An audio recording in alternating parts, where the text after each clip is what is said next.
This is probably feels like the launch of my daytime TV co-hosting career. And what an honor to get to interview and chat with Doris Kearns Goodwin, who's become an incredible friend and who I would never have met if we had not experienced the journey that her late husband Dick went through with cancer, as we'll talk about today. So, Doris, we'll keep this conversational. He's doing well already, don't you think? I'm trying. All those theater classes my mom is really happy about now. Okay, so you've spent your entire career studying presidents. You've written best-selling biographies about the best, Abraham Lincoln, Teddy Roosevelt, Franklin Roosevelt, and of course, LBJ. And you call them your guys. When did your love for history start? I really think it began when I was only 6 years old, and my father taught me that mysterious art of keeping score while listening to baseball games, so I could record for him the history of that afternoon's Brooklyn Dodger game. And so he would come home at night, and with extraordinary detail, I would recount every play of every inning of the game that had taken place that afternoon. He made me feel I was telling him a fabulous piece of history. I thought, this is pretty magic to keep his attention. He never told me then that all of this was actually described in great detail in the sports pages of the newspapers the next day. So I thought without me, he wouldn't even know what happened to the Brooklyn Dodgers. So it had a certain magic. And then, as always happens, I had a teacher in high school who taught history through biography, and she made us feel like she really knew the people she was talking about. She had such vivid details about them. I remember when she brought us to the point where Abraham Lincoln died, she actually cried, and I thought, she must have known him because she's crying. But the way it got connected to presidential history was when I was a graduate student at Harvard. I would have been studying some form of history and government, and I was selected as a White House Fellow, a program that takes you down for a year to either work for the White House or one of the cabinet officers. And we had a big dance at the White House the night we were selected. Not that peculiar that President Johnson danced with me. There were only 3 women out of the 16 White House Fellows. But as he twirled me around the floor, he whispered he wanted me to be assigned directly to him in the White House. But it turned out not to be that simple. For I'd been active in the months before being selected in the anti-Vietnam War movement, and a friend of mine and I had written an article against LBJ, which we'd sent into the New Republic, but heard nothing until a few days after this big dance. It appears suddenly with the title, How to Remove Lyndon Johnson in 1968. So I was certain he would kick me out of the program, but instead, surprisingly, he said, oh, bring her down here for a year, and if I can't win her over, no one can. So I did end up working for him in the White House and then accompanying him to his ranch to help him on his memoirs. And mainly, he just wanted to talk. He wanted to talk about the days when he was young in the National Youth Administration, when he brought electricity to his hill country, about the civil rights part of his life, other than the Vietnam War. And I never understood fully why he'd chosen me to spend so many hours with. I figured part of it was that I was an historian, part of it was that I was from Harvard. He had a thing about Harvard. He used to say, his father would say to him, you know, if you brush up against the grindstone of life, you'll have more polish than any Harvard or Yale man ever had. But Johnson would say, I don't know that I ever believed him. But I also worried that part of it was that I was a young woman, so I was constantly chattering to him about steady boyfriends, even when I had no boyfriends. And everything worked perfectly until one day he said he wanted to discuss our relationship, which sounded ominous. He took me to the lake nearby, Lake Lyndon Johnson, wine, cheese, red check tablecloth, all the romantic trappings. And he started out, Doris, more than any other woman I have ever known. And my heart sank. And then he said, you remind me of my mother. So it was pretty embarrassing. So that's how it all began. That's how it all started. On a lake with LBJ. That's excellent.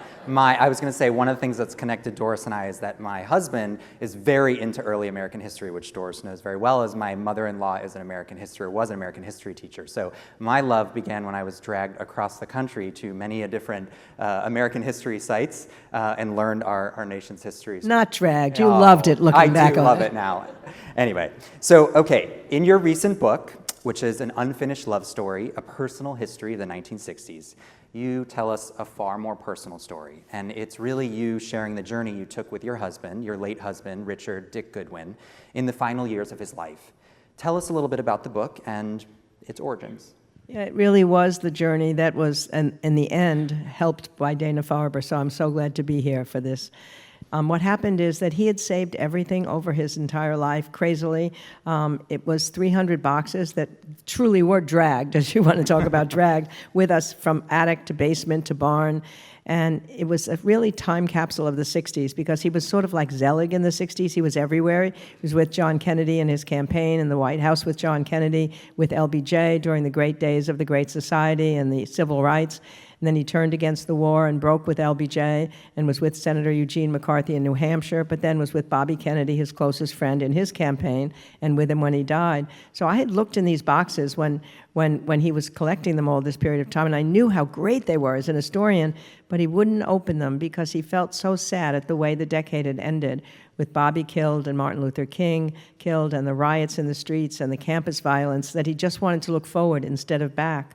Until finally, when he turned 80, he came down the stairs one day singing, "Oh, What a Beautiful Morning" from Oklahoma. So I said to him, "What's going on?" He said, "Well, I've just decided it's now or never. It's time to open the boxes." And this is the way he talked. He would say, "If I've any wisdom to dispense, I better start dispensing now." So we then made a pact that we'd spend every weekend going through the boxes, and we would do it chronologically, suspending knowledge of what was coming next, so that you could imagine in the early days of Kennedy, you didn't have to know he was going to die. It's the way history needs to be written, actually. You have to pretend you don't know what's going to happen later.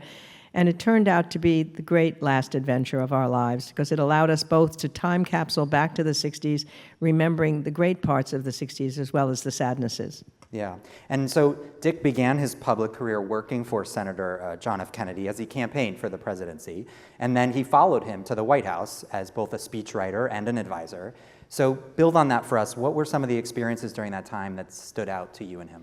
You know, I guess part of the echoes of what stand out depend on what's going on now. So one of the things that Dick did was to prepare JFK for that first big debate with Nixon. And I've been thinking about it so much between the Biden debate that ended up with his leaving the presidential campaign, and now this last debate between Trump and Harris. So in that day, that was the first big debate on television. And the thing that had a similarity to what was going on with Trump in this last debate was that JFK practiced day after day after day for that debate, and Nixon thought he was just a better debater. He didn't need to practice. There was an early part in the debate campaign where Trump said to the media, "I don't know why she's locking herself away and practicing it. I don't need to practice. I know what I'm talking about." And that's what Nixon felt too. And there was something to it because they both had been in the line. But it was just Dick and another person, Ted Sorensen, and then a third person, a researcher. And they had produced every single potential question that would be asked in the debate. 100 questions they boiled it down to with answers. And he would put them on 5x8 cards, and then he would memorize them. In the morning of the debate, Dick hadn't slept for nights. He was so nervous. But JFK was relaxed because he knew what he was talking about. And he would memorize the debate card, throw it on the floor, and then they all ended up on the floor like solitaire cards. And then he was relaxed, and then Dick came back in. He later left some notes in the room, and he was so afraid that he would bother Kennedy, but Kennedy was fast asleep taking a nap. That same day, Nixon had simply been in seclusion. He didn't talk to anybody. They were told that you could inspect the quarters where it was going to be at CBS if you wanted. He didn't send anybody over. Kennedy sent somebody over, and they found out the backdrop was going to be gray, so they had Kennedy put in a nice blue suit so he would stand out. Nixon, unfortunately, wore a gray suit, so he was melding right into the backdrop. Anyway, they go, and it turns out very well for Kennedy. And this is just an example of what happened. So they're back on the plane afterwards, the Caroline, the small private plane that they flew around with during the campaign. Kennedy's relaxing with his favorite comfort food, which was tomato soup and beer, a rather odd combination. And he and Ted Sorensen are going over the debate coolly, where they could have done better, where he had made a mistake, where he could have improved what he said. And Dick was just so excited. He was in his 20s. He said, "I don't know why you're doing this. We won. We won the whole thing. We won the debate. We won the election." And Kennedy just smiled and looked at him and said, "Get some sleep tonight. Tomorrow's another day. We have a long way to go until November." And I think that's still true today. Yes. I'm glad I wore a blue suit. But I'm not going to throw my cards on the floor. I'm not that prepared. Okay, so after JFK was assassinated, Dick was a Kennedy man, was surprisingly asked to stay on with LBJ. And what involvement, and this is something you talked about with me quite a bit, what involvement did Dick have early on in the administration in what you called the creation of the Great Society? Yeah, it was an unusual thing because there was a fault line between the Kennedys and the Johnsons. There was a real problem between the two, especially between Bobby and LBJ. And not many Kennedy people on the White House staff stayed after JFK was killed. And we never were quite sure why it was that Lyndon Johnson had wanted to call Dick in. I mean, Dick had obviously been a speechwriter and was known for JFK, but we found a tape that LBJ had with Bill Moyers, one of his chief aides, and listening to it, you felt like you were a fly on the wall listening to it back in 1964 in March. And JFK is saying to Bill Moyers, I need somebody who can write sex into my speeches. What he meant by that, who knows? I need somebody who can put great Churchillian phrases into my speeches. I need somebody who can put rhythm into my speeches. Who can that be? And Moyers said, well, I know Dick Goodwin, and he's the one who could do it, but he's not one of us, meaning he's a Kennedy. But finally, Johnson did decide to have him try a speech on poverty. He liked it, then he tried another one, and he became his chief speechwriter. But a month or so after he was there, Moyers came to Dick and he said, the president wants to talk to us about an LBJ agenda, not a Kennedy agenda. He had gotten the tax bill through that Kennedy had not been able to get through, rather, and he had gotten the civil rights was moving through. So he wanted to talk about what will be Johnson's contribution. So Dick said, are we meeting him in the Oval Office? And Moyers said, no, we're going to the swimming pool, the White House swimming pool. They go to the pool, and there is Johnson naked, swimming up and down the pool, side-stroking. Dick said he looked like a whale going up and down the pool. And so they're standing there in their suits and ties, and Johnson said, well, come on, boys, come on in. What are you waiting for? We got a lot to talk about. So they too had to strip at that moment. So now you have 3 naked guys swimming around the pool, and this is where the Great Society is going to be born.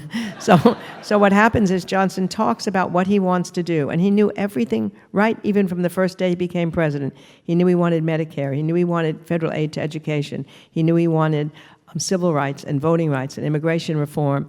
And he said they decided they'd have a speech on May 22nd at the University of Michigan to outline what this thing was going to be, this new baby that they were producing. And they chose the University of Michigan, interestingly, because that's where John Kennedy gave birth to the Peace Corps. So it was kind of chutzpah to do it in the same place. So Dick worked on the speech, and then they had to figure out what was the name for this thing going to be. And they debated it in the White House. It could be called a Better Deal instead of a New Deal. Maybe it would be called the Good Society, maybe the Great Society. Finally, the Great Society was what turned on. They tried a couple speeches, and it worked on it. So the Great Society, as I say, was born in this pool with these 3 naked guys swimming around together. You never know where it can all come from. That's a fair point. So that said, how do you recover from that? Okay, we're going to get a little more personal now. We're going to talk a little bit about how you connected with Dana-Farber. I will say Doris will be here to sign her book, and of course many of you have been able to read it or listen to it on audiobook, which you spent 18 hours nonstop, I heard, recording. But nonetheless, let's turn to how you connected with Dana-Farber. So as you and Dick were on this journey of discovery through the memorabilia and the many boxes, Dick rather suddenly, so to speak, was diagnosed with a relatively uncommon head and neck cancer, sinonasal or a nose-based squamous cancer in the spring of 2017. Tell us a little bit about, from your perspective, that diagnosis and what led you to Dana-Farber. So we went to a Dr. Alice Maxfield, who was going to be the surgeon once we discovered that the cancer was there.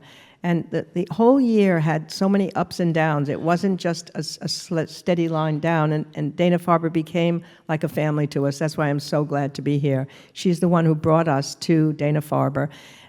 She had an operation done. She actually got it out. And she came down the stairs. I remember when we were waiting in the waiting room, and she had her hand up, with a thumb up, and we thought, we got it. But yet it had invaded the nerve system, so they knew we had to have radiation. And Dick asked, this was in May, the operation, could he at least have the summer, because he wanted to work on the book. This book mattered so much to him. He just wanted to keep opening the boxes. It gave him a sense of purpose. So they told him he could. We came back in that fall, and we had the start of radiation. And there was something about Dick's ability to take the radiation. He was the kind of person who, when he had a cold, was a pain in the neck. He'd want, chicken soup. He'd want care. He'd want me to be there. He was so good during this entire thing, and I think it had to do with the fact that he began to trust the people we had. That was the most important thing. Dr. Danny Margulies was the radiation person, and she brought in Glenn as the medical oncologist.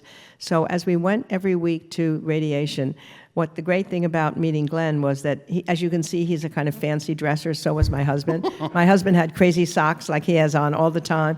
And each time we'd be with the radiation group, it became a team because you were there at the same time. Dick, they knew they were going to ask Dick which socks he was wearing that day. He would bring his newspapers in. He would tell them what was going on. It became a camaraderie, and it was a really calming place. Then, of course, the radiation had effects. And I needed them when Dick was not the best patient in terms of wanting to do things that would diminish his lifestyle. He couldn't stand the idea of having a stairwell put up because he needed it because he couldn't climb the stairs anymore. But finally, you guys talked him into that. And then after a while, he loved it. It was fun. He brought our grandchildren up to go up and down the stairway. The hardest thing was when he kept losing weight. And we would come in, you'd be weighed every week, and he would wear his shoes. He would insist that he couldn't take his shoes off, as if that was going to give him a couple extra pounds. They knew, of course, what he was doing. And then finally, he had to have a feeding tube put in. And he loved food so much that was really hard. And we went to have it done, and he decided at the last minute, no, I'm not going to do it. On comes the cavalry. Yes. So Glenn and Danny just were able to talk to him about why it was necessary, and he trusted them. They had become our friends. So he had the feeding tube put in, but then incredibly, he was so determined to have it come out that he drank so much Ensure, he took care of himself, and we were finally able triumphantly to have it come out. Even then, however, he had lost his sense of taste and lost his desire for eating. But I remember one moment, a friend of ours brought down maple syrup from Maine for him, and he tasted the maple syrup.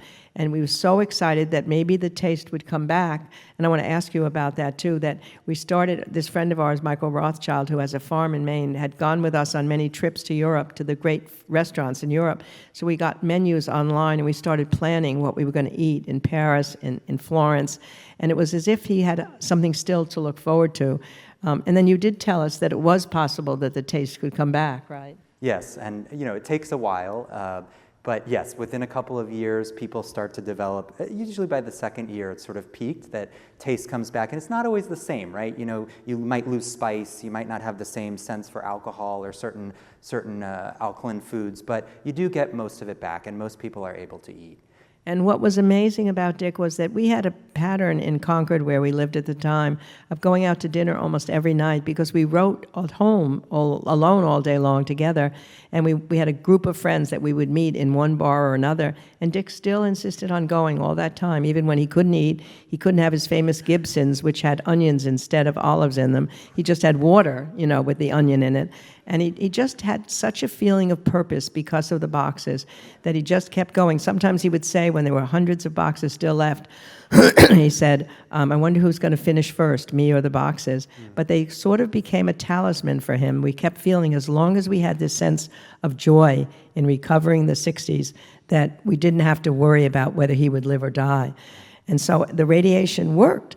It was so exciting. We had an MRI, and it was clear. And Danny and Glenn came to our house. We had a champagne brunch, and there was a real sense of having come through something together. And then sadly, it came back again 2 months later.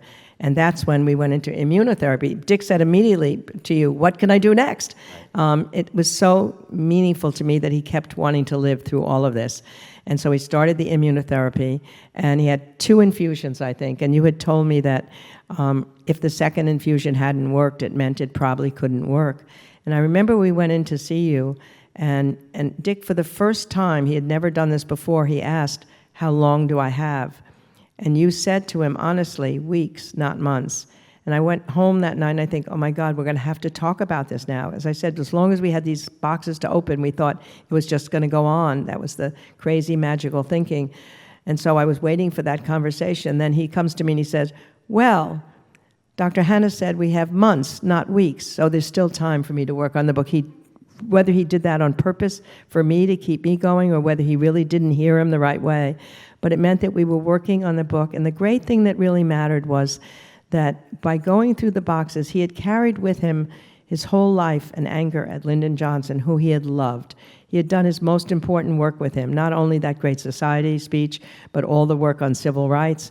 There was a great speech he wrote that went to the joint session of Congress after the Selma demonstrations, where Johnson went to call for voting rights. And Dick wrote that speech, which is called the We Shall Overcome speech, because he brought in the anthem of the civil rights movement into the speech. And at the end of that speech, Dick was there in March of '65, and he said how he loved Lyndon Johnson that night and how he could not have imagined that 2 years later he'd be marching against him on the war. By turning against the war, he had turned against himself in a way. He carried the grievance of the Great Society being swallowed up by the war. Through all those last years, it made him sad. But when we went through the boxes again and he remembered what it was like in '64 and '65 with all that domestic legislation on Medicare and Medicaid and aid to education going through, I remember one night we went upstairs and he started talking about LBJ in a different way. He had softened, and he said, "Oh my God, I'm even beginning to feel affection for the old guy again." And more importantly, it meant that he had understood his own contribution and the contribution LBJ had made, and that the Great Society and all the things that they'd worked on together in the '60s really had mattered. So it brought him in that last years, those last weeks of his life, to a kind of serenity. All of us who knew him knew that there was something different about him. And he was brought home finally to hospice, and it was like an Irish wake. He was there for a week. We had a big house in Concord. We had a big room that he was put in with a hospital bed that had library, our fiction library was there. And people came day after day after day, including the doctors came, and we had food and we had drinks and we had music, except that he was alive, he wasn't dead. And somehow he was able to speak to, I don't know how it happened, miraculously. He was able to talk to the people that came in, and he would sleep and wake up again and talk more. And then finally, the last thing he said to me before he died was something that I can't imagine somebody could think in their minds. He just said, "You are a wonder," and that was it. So the experience, another doctor friend of mine said to me, if you had known at the beginning of the year that it was only going to work, it wasn't going to work at the end of the time, why would you have put him through that? Why put him through the operation? Why put him through the radiation? Why put him through the immunotherapy? I said, you're so wrong. It was one of the best years of our life because I knew he wanted to live, and it meant that he was happy after all these years in the life he led, and he wanted to let it go forward. And having you guys by our side made all the difference in the world, so I'm just so glad to be here to help in any way I can.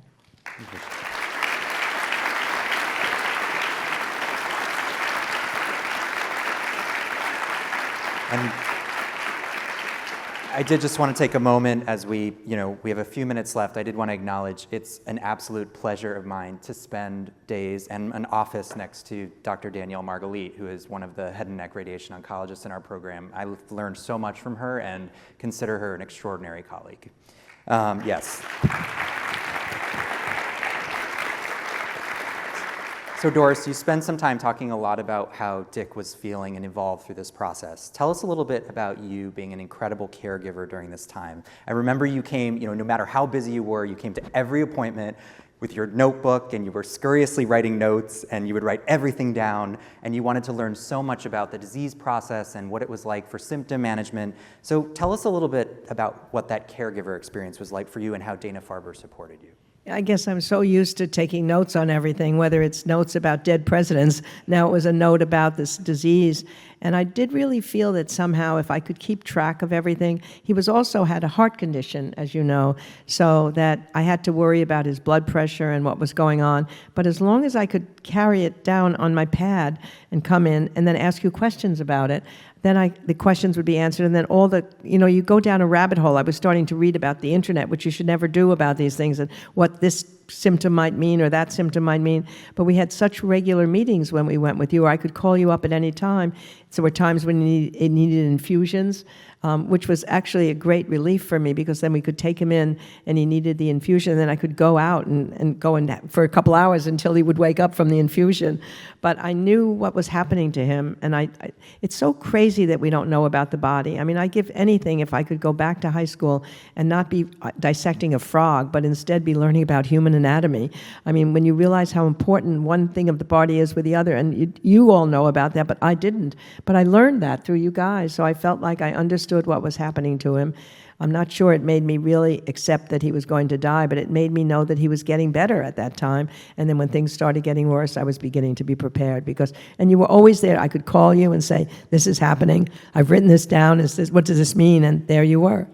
Appreciate that. And as you said, we had talked a little bit about if Dick was a little bit younger, if the immunotherapy, as it hadn't worked, if there was an option for a newer agent or a clinical trial or something investigational, you and I had talked about, do you think Dick would have been interested? What do you think his response would have been? He would have been right there. Do it. I want to stay alive. I'll do whatever I can. No, as I said, he was so wonderfully a comrade with you guys, not only for himself, but he just felt like this was important, what was happening, and he was going to try everything he could as long as he could, and with a good spirit. And I think that spirit, the mind helps to control the body, and that spirit mattered. That's what allowed him to live that length of time. And you told me that when Dick passed away, you really had trouble picking up the project. That was sort of a finality for you, and you felt a little bit lost with where you were going to go with the boxes and the rest of the project. But you said, you said that something held you back, but then you made a decision to move forward. Tell us a little bit about what that was like for you. Yeah, I think I was just afraid that if I knew it was going to take me years, because I'm a very slow worker. It might take me 3 or 4 years, and I thought, will I just be living with him dead rather than moving on forward and somehow forging a life? And I had a lot to do. I decided I couldn't stay in the house in Concord. It's one of the decisions I'm sure all of us have to make when a loved one dies. Do you stay in the place where you love and where you are, but where you miss him in every single room? And we had also had 10,000 books that I had to figure out what to do with. And I could only take 2,500 of them when I decided to go to a condo here in Boston. But luckily, the Concord Library came through, and they have taken all the other books and created a room called the Goodwin Room. It means so much to me. Those books are there. And now high school students can go and work there in the afternoons. Lectures take place there.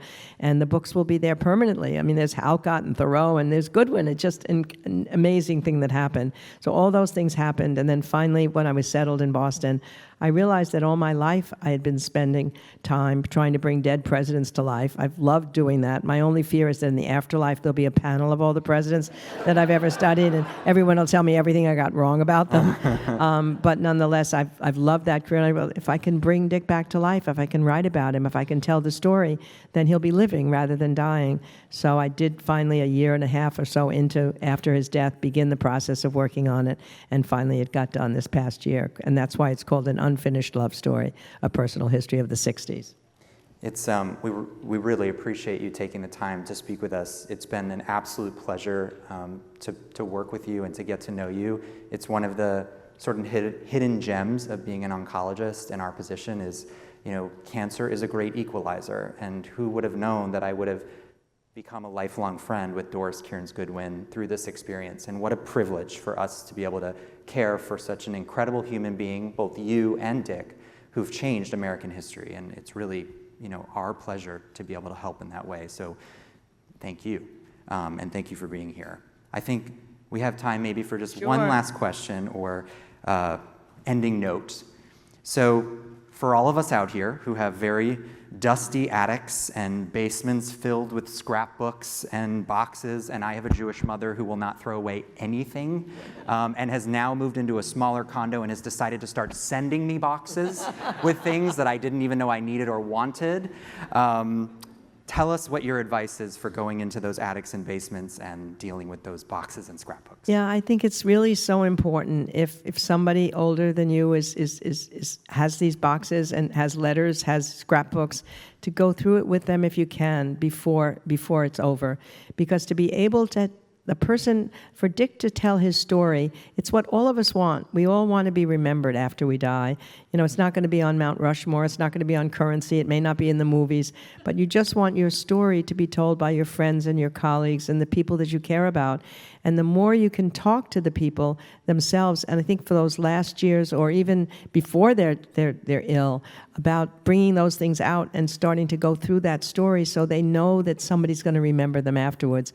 I just say take them out of the attic now and start doing it. It'll mean so much. It meant so much to Dick. I think that the serenity came from knowing that, it wasn't just going to go away. He would be remembered, and that's what we all want. And so I think this experience of going through the boxes meant more to me than I realized as an historian, because it's what I've tried to do my whole life, and to be able to do it for my husband meant everything. Thank you for sharing your story with us. Thank you all for coming to this.